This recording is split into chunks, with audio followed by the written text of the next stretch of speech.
Hey, what's going on, guys? Auto Outlet here. So today I'm just going to be showing you guys how to test fuses on your car or truck. So the procedure is going to be the same for pretty much any make or model. All you're going to need to test fuses is a test light, really. If you like, you can have a multimeter DVOM. That's going to help confirm that the fuse is blown. So you guys want to look at fuses whenever you have an electrical issue with your car. So it's the first thing you're going to want to go after. So you're usually going to have a fuse box under the hood, maybe two of them, but you're also going to have one inside, most likely. As you can see, mine is right behind this little panel. If I can just pop it out. There we go. So you might have some fuses inside like this. So fuses are designed to protect electrical components on your car. So in the event that there's excessive current flow going to a certain component, a fuse is designed to blow. So when that happens, someone says you blew a fuse, that means that this little metal strip in the middle, it actually separated. So the way it's designed is that there's a certain amperage, it's printed at the top.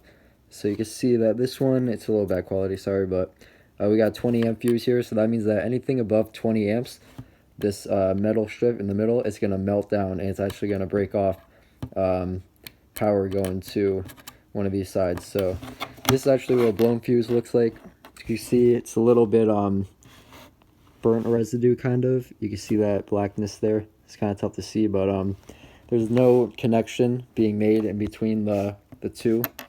So you have the two metal strips here. There should be something going through, but this does not have that because it's blown. This is a 20 amp fuse. But yeah, fuses are going to be all over your car or truck. So yeah, they're just there to protect your electrical components and can actually prevent fires. So because excessive current flow, it's going to make a lot of heat. So when an electrical component is not working, fuses are the first thing that you look at because it's the first thing that's designed to go. So testing fuses on your car is actually really simple. All you're going to want to do is take your test light here and you want to take the cable and connect it to ground. I suggest using the negative cable of your battery.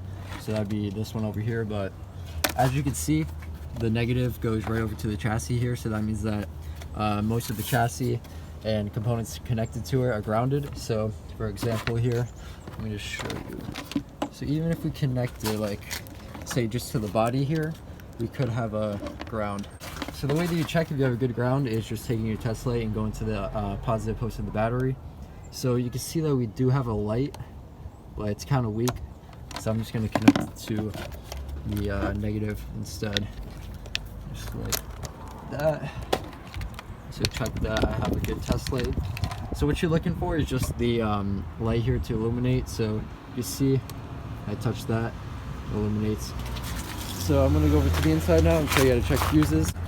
So all you need to do when checking fuses is just take the metal end here, the tip, and just touch it to either the metal contacts. So you can see on the edge is metal contacts. Sorry for my dog barking, but all you gotta do is just take the tip here, just touch it. So when you have a good fuse, it's going to be lighting up on both sides. Some fuses actually don't have power going to them unless you have the key on or the components being powered. But let me just find a fuse here to show. So as you can see here, test light illuminates on this side. Go over to the other side, it's going to illuminate. So that shows that you have a good fuse. It's always good practice to kind of just like go through and look at each one. Oop. Sometimes you might find that they're not in all the way, like a couple of these right here, so you can just push them in. So if you had power going to one side, then you want to go check the other side and the test light did not light up, you'd want to take it out at that point and take a further look at it, see if you see any separation in the contacts. Maybe look for blackness, like burnt residue. Cars, they actually have a fuse puller, so I don't have mine right here, and they also have a diagram. So another way you can check fuses is by using a multimeter. So the way you're going to do this is by setting it to read resistance. You're going to put it on ohms here. That's this one up top of mine. So you got to take both your probes here. Doesn't matter which one goes on each side, but you're just going to want to touch each of the metal pieces. So if you go like that. So on a good fuse, it's going to have continuity, which means no resistance on it, so you're going to see 0. But for this one, let me just check the other one first. Yeah, so if we look at the blown fuse here, let me set it up so you can see it. So this is the bad fuse. You can actually see the entire thing is just melted in between, but when you touch each side, it's gonna read OL, which means over limits, which is not what you want to see. So it just stays like that. But when you go over to the good fuse, it's gonna have a reading of 0. See? So the reason for that is that when you set resistance, it's gonna send a small current to go through the fuse.